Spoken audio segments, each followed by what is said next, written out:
सोनपेठ नगर परिषदेच्या सार्वत्रिक निवडणुकीपूर्वी या ठिकाणी देवी मंदिराच्या सांस्कृतिक सभागृहाचं सभामंडपाचं बांधकाम व्हावं यासाठी राज्य शासनाच्या वतीने 1 कोटी रुपयाचा निधी या मंदिराच्या सभामंडपासाठी वितरित करण्यात आला होता। त्याचं पत्रही 20 ऑक्टोबर 2025ला राज्य शासनाने एका नियोजन विभागाच्या GR मार्फत या मंदिराच्या कामासाठी 1 कोटी रुपये निधी उपलब्ध करून दिल्याचं GRही काढला होता। त्यानंतर 29 ऑक्टोबरला या ठिकाणी देवी मंदिराच्या सभामंडपाचं काम भूमिपूजनाचं काम या मतदारसंघाच्या आमदार राजेशदादा विटेकर आणि उपनगराध्यक्ष माजी नगराध्यक्ष चंद्रकांत राठोड यांच्या उपस्थितीत या ठिकाणी मोठ्या प्रमाणात झाला होता। समाजातील सर्व लहान थोर मंडळी त्या कार्यक्रमाला उपस्थित होती। समाजाच्या माता भगिनी मोठ्या प्रमाणात उपस्थित होत्या आणि या ठिकाणी सभागृहाच्या भूमिपूजनाचं काम संपन्न झाल्याच्या नंतर नगरपालिकेच्या निवडणुका झाल्या। निवडणुकीमध्ये राष्ट्रवादी काँग्रेसला अपेक्षित यश नाही आलं आणि हे अपेक्षित यश न आल्याच्या नंतर काही दिवसांनी नव्या सत्ताधाऱ्यांच्या नावावरती निधी व्यपगत होण्याची भीती दाखवून हा निधी मानवत नगरपालिकेतील नाल्यांच्या कामासाठी वापरण्यात आल्याचं पत्र दिनांक 13 मार्च 2026 रोजी नियोजन विभागाने एका GR मार्फत काढलं। खरं पाहिलं तर देवी मंदिर हे सोनपेठ शहरातील सर्व भाविकांच्या अत्यंत श्रद्धेचं स्थान आहे आणि या ठिकाणी एक भव्य असं सभामंडप उभं होणार होतं आणि त्या सभामंडपाला सर्वांनी अतिशय उत्साहाने पाठिंबाही दिला होता। पण दुर्दैवाने स्थानिक राजकारणाच्या अनुषंगानं हा निधी मानवत शहरात वळवण्यात आला होता आणि या ठिकाणी भाविकांच्या श्रद्धेचा एक मोठा अपमान झाल्याची भावना श्रद्धेला या ठिकाणी आमच्या मनात निर्माण झाली आणि याच्या विरोधात आम्ही या ठिकाणी काल तहसीलदारांच्या मार्फत मुख्यमंत्री देवेंद्र फडणवीस यांना एक पत्र दिलं आणि एक ईमेलही केला। त्यात आमच्या भावना त्यांना कळवल्या आणि त्यानंतर या ठिकाणी आम्ही आज आत्मक्लेश आंदोलनाला बसलो आहोत। बरं, पाहिलं तर एका बाजूला असं बोललं जातं की सोनपेठ शहरामध्ये जे की नगरपालिकेच्या निवडणुकीच्या संदर्भात ज्यावेळेस इलेक्शन चालू होते त्यावेळेस ह्या जे सोनपेठ शहरामध्ये अनेक ठिकाणी त्यांनी नारळ फोडले। हे नारळ नुसते फोडूनच निघून गेले का हाताने ते गायबच केला? हे बाई, हा प्रत्येक ज्या ठिकाणी अशा पद्धतीचं आश्वासन दिलंय त्या ठिकाणच्या नागरिकांनी या गोष्टीची दखल घेणं गरजेचं आहे। आता या संदर्भाने जर समजा आम्हाला माहिती कळाली नसती, कदाचित आज उद्यामध्ये जर कळाली नसती तर हा निधी मानवत नगरपालिकेच्या माध्यमातून खर्चही झाला असता।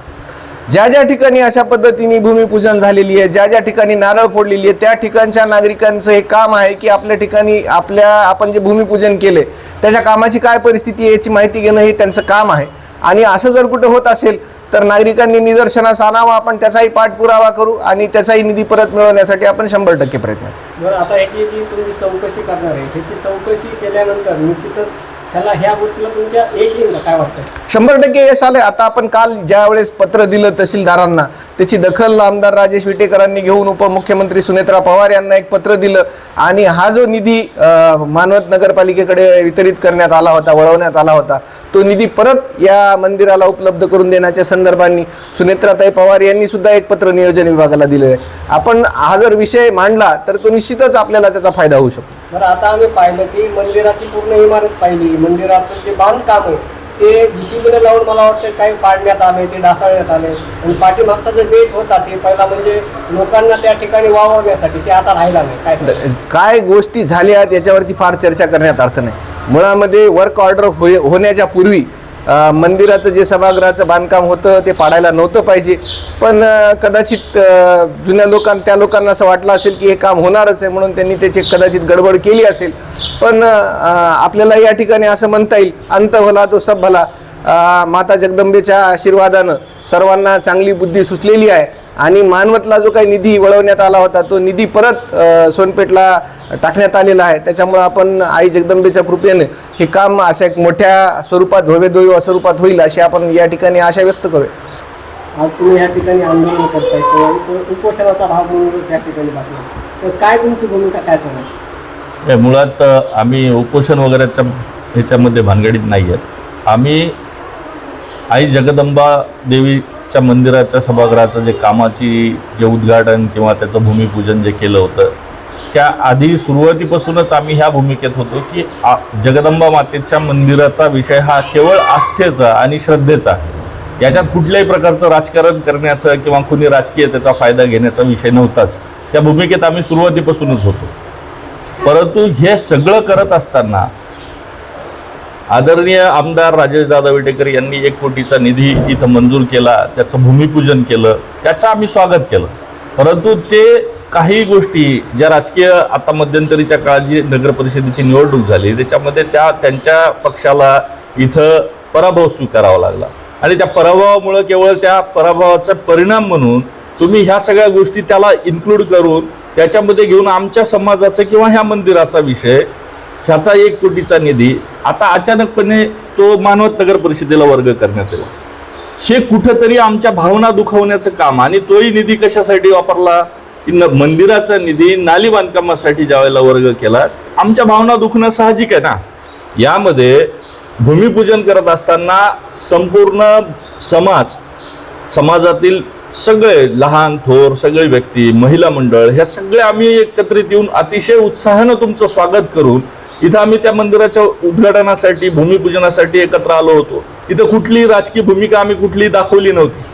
शेवटी तुम्ही ही निधी ज्या वेळेला वर्ग दुसरीकडे जातो आमचं काम थांबतं आणि तुम्ही याच्यामध्ये राजकारणाचे काही मुद्दे किंवा कुणावर टीका करण्यासाठी सत्ताधाऱ्यांवरती टीका करण्यासाठी तुम्ही ह्याचे कारणं देऊन जर ह्या गोष्टी जर त्याची पुष्टी करत असाल तर ते आम्हाला कदापि मान्य होणार नाही. ते कधी आम्ही मान्य करू शकणार नाहीये. सर्वसामान्य आमच्या समाजातला प्रत्येक जो व्यक्ती आहे त्याला त्याच्या भावना ह्याच्यामधून दुखावल्या जाणार, त्याप्रमाणे आमच्या दुखावल्या गेल्या. आणि या गोष्टीमध्येच आम्ही कोणीतरी ह्याच्यामधून कोणीतरी पुढे येणं गरजेचं होतं. तुमच्या टेक्निकल गोष्टी काय असतील ह्या तुम्ही बघण्याचं काम होतं. ज्या वेळेला तुम्ही तुमच्या कार्यकर्त्यांना म्हणा किंवा आमच्या समाजातल्या काही प्रतिनिधींना बोलवलं त्यावेळेला तुमच्याकडे आले, सत्ताधारी पार्टीकडे गेले.